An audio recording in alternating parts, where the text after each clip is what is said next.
Hello बच्चों, class 9 chapter 7 है NCERT और इंट्रोडक्शन कर रहे हैं हम ट्रायंगल्स का। ठीक है, चैप्टर 7 कौन सा है? ट्रायंगल्स का है। ओके, थोड़ा सा इन्फॉर्मेशन ले लेते हैं बच्चों इसके बारे में, उसके बाद हम इसके चैप्टर की एक्सरसाइज करेंगे। अब यहाँ पर क्या लिखा है ट्रायंगल के बारे में? क्या है? ए triangle is a closed polygon. यहाँ पर देखो एक पिक्चर बना रखी है मैंने ट्रायंगल की। वो क्या है?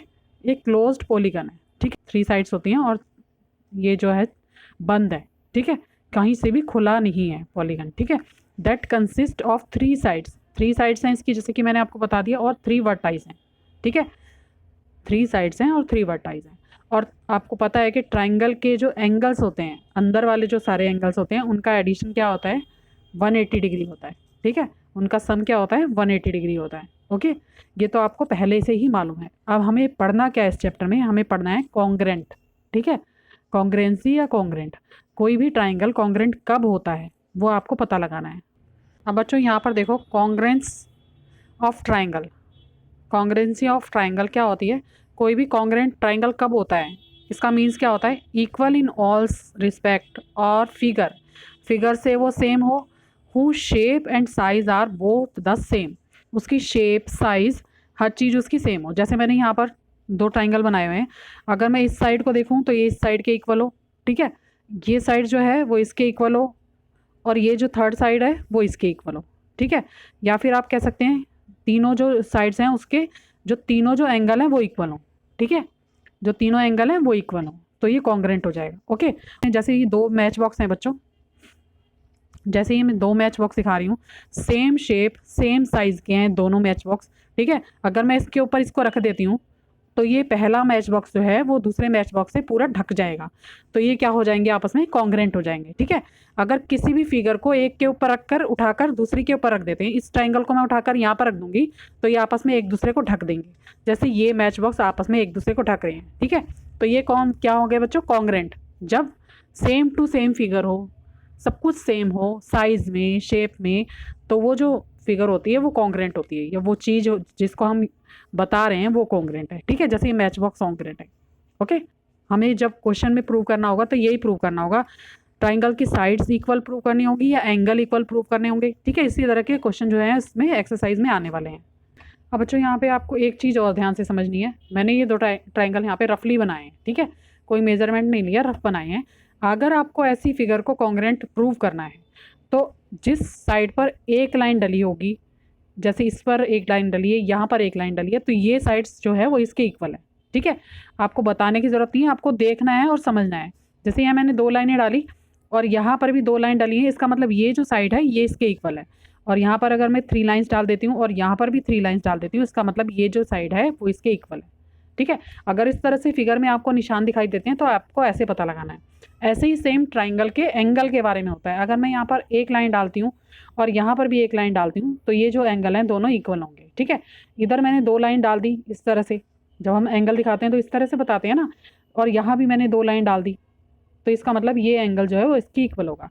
अगर मैंने यहाँ पर 3 लाइन्स ड्रॉ कर दी हैं और यहाँ पर भी हमारे पास 3 लाइन ड्रॉ हैं और यहाँ पर भी हमारे पास 3 लाइन ड्रॉ है, तो इसका मतलब ये जो एंगल है वो इसके इक्वल है। ठीक है, तो बच्चों अगर मैं इस ट्राइंगल का नाम ए बी सी रखूँ और इसका नाम पी क्यू आर रखूँ, ठीक है, दोनों का नाम चेंज कर दिया, तो एंगल ए किसके इक्वल होगा? एंगल पी के इक्वल होगा। एंगल बी किसके इक्वल होगा? एंगल क्यू के इक्वल होगा। और एंगल सी किसके इक्वल होगा? आर के इक्वल होगा। ठीक है, तो ये जो जब सारी चीज़ें मैच करती हैं, साइड से साइड मैच करती है, एंगल से एंगल मैच करता है, अगर या तो हमें साइड्स इक्वल बताएंगे, ठीक है, या फिर एंगल इक्वल बताएंगे, या फिर 2 साइड्स और 1 एंगल इक्वल बताएंगे, तो हम कैसे लिखेंगे? जैसे मान लो मैंने यहाँ पे लिख दिया ए किसके इक्वल होगा? एंगल ए भी लिख सकती हूँ मैं, इक्वल हो जाएगा एंगल पी के। ठीक है, और यहाँ पर एंगल बी किसके इक्वल होगा? एंगल बी क्यू के इक्वल होगा, एंगल क्यू के। ठीक है, और एंगल आर किसके यानी कि सी किसके इक्वल होगा? एंगल आर के इक्वल होगा। ठीक है, ये सिर्फ आपको समझाने के लिए बताया जा रहा है। या फिर आप साइड से भी देख सकते हो, ए बी साइड किसके इक्वल होगी? पी क्यू के इक्वल होगी। अगर मैं यहाँ लिख लेती हूँ, यहाँ लिख देती हूँ, ए बी किसके इक्वल होगा? इक्वल होगा पी क्यू के। ठीक है, और यहाँ पर आपका बी सी किसके इक्वल होगा? बी सी इक्वल होगा क्यू आर के। ठीक है, और ए सी किसके इक्वल होगा? ए सी किसके इक्वल होगा? पी क्यू के। ठीक है, तो हम किस तरह से कॉन्ग्रेंट बताएंगे इन्हें? जब हमारी सारी साइड्स इक्वल होती हैं और सारे एंगल इक्वल होते हैं तो हम क्या लिख सकते हैं यहाँ पर? Triangle A B C equal है और कॉन्ग्रेंट है triangle P Q R K. ठीक है, A B C, triangle A B C किसके इक्वल है और कॉन्ग्रेंट है triangle P Q R K, triangle P Q R K. ठीक है, तो यहाँ पर जब इस तरह की कंडीशन होती है ना बच्चों, तो हम क्या कहते हैं उसे, corresponding part of congruent triangles are equal. ठीक है, और इसकी शॉर्ट फॉर्म क्या होती है, CPCT। ठीक है, जब भी हमारे इस तरह से ट्राइंगल इक्वल आ जाते हैं तो हम उसे क्या कहते हैं, CPCT। ये आपकी थ्योरम भी है, शायद स्कूल में करवाएं, मैम करवाएंगी। ठीक है, स्कूल में टीचर करवाएंगी आपको, थ्योरम होती है CPCT वाली, जिसे प्रूव करना होता है। तो इस तरह से हम इसको क्या लिखते हैं शॉर्ट फॉर्म में, corresponding part of congruent triangle are equal, उसको कहते हैं CPCT। ठीक है, अब यहाँ पर देखो बच्चों, एक ट्राइंगल जो है वो सीधा बना हुआ है और एक ट्राइंगल जो बनाया है वो उल्टा बना है। ठीक है, और हमें इसे कॉन्ग्रेंट प्रूव करना है। तो ये नहीं होगा कि दोनों सेम बने होंगे तभी हम इसको कॉन्ग्रेंट प्रूव कर सकते हैं। यहाँ इसका बेस ये दिया हुआ है। ठीक है, आप एंगल को चेक करो, यहाँ इसका बेस ये दिया हुआ है। ठीक है, तो ये इसके इक्वल होगा। ये साइड आप देख सकते हो, इस साइड को ले सकते हो। ठीक है, और इस साइड को मैं क्या कह सकती हूँ, ये वाली साइड है।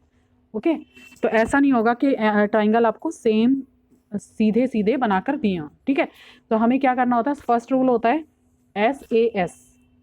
ठीक है, फर्स्ट रूल हमारा है SAS। इसमें क्या होता है, 2 साइड्स होती हैं। ठीक है, और 1 एंगल।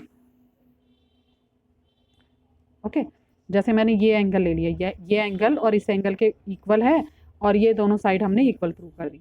ठीक है, 2 साइड इक्वल प्रूव कर दी और एक एंगल दिखा दिया। एक एंगल का, ए का मतलब होता है एंगल। ठीक है, ये होता है एंगल, एंगल ए, और ये क्या है, साइड है, ये भी साइड है। ठीक है, तो इस तरह से प्रूव करके दिखा सकते हैं। और इसके रूल होते हैं, एक और है यहाँ पे, यह है ASA। ठीक है, ASA में क्या होता है बच्चों, ये ट्राइंगल बना हुआ है। ठीक है, एक ट्राइंगल है, और यहाँ पर क्या है, हमें 2 एंगल, एक एंगल ये और एक एंगल ये। ठीक है, इस तरह से इसको इक्वल प्रूव करना है। ठीक, एक ट्राइंगल के ये 2 एंगल हम प्रूव कर देंगे और एक साइड प्रूव कर देंगे, कोई भी साइड कर देते हैं, इस साइड को कर सकते हैं, इस साइड को कर सकते हैं। ठीक है, तो ये हो जाता है 2 एंगल और एक साइड। ओके, तो यहाँ पे क्या कर देंगे, 2 एंगल्स एंड 1 साइड। ओके, इस तरह से कर सकते हैं। थर्ड वाला जो हमारा रूल है बच्चों, वो है A और S।